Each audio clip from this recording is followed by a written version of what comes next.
বিষয়টি বেসরকারি শিক্ষকদের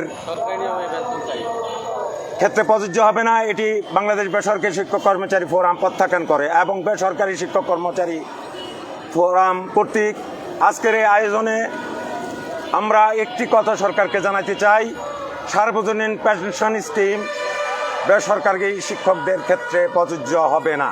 আমরা সেটা মেনে নেব না। সার্বজনীন বদলি পর্যায়ক্রমে চালু হোক এবং দ্রুত চালু হোক।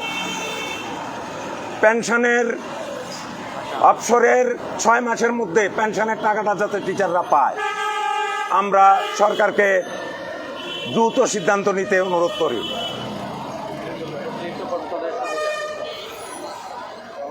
সরকার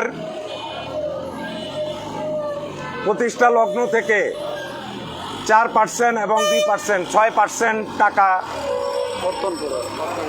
বেতন থেকে কর্তন করা হতো, কিন্তু সেটি আবার 18 সাল থেকে 10% কর্তন করা হচ্ছে। কিন্তু এই 10%-এর জন্য সরকার অতিরিক্ত কোনো সুবিধা পেনশন সিস্টেমের মধ্যে চালু করে নাই। আমরা চাই পেনশন সিস্টেমের মধ্যে অতিরিক্ত সুবিধা চালু করে সেই অতিরিক্ত কর্তনের বিষয়টা সমতায় আনার জন্য আজকে যে শিক্ষকরা এখানে একত্রিত হয়েছে সরকারকে অবগত করানোর জন্য। শুধু যদি সরকার সার্বজনীন পেনশন স্কিমটা বেসরকারি শিক্ষকদের ক্ষেত্রে চাপিয়ে দেয়, তাহলে কিন্তু বেসরকারি শিক্ষক কর্মচারীরা বৃহত্তর আন্দোলনের কর্মসূচি দিবে।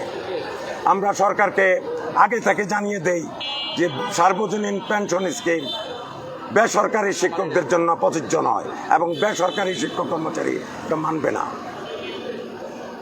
আমি ধন্যবাদ জানিয়ে আজকের এই মানববন্ধন এখানেই শেষ করতে চাচ্ছি। আল্লাহ হাফেজ। ইনকিলাব জিন্দাবাদ। ইনকিলাব জিন্দাবাদ।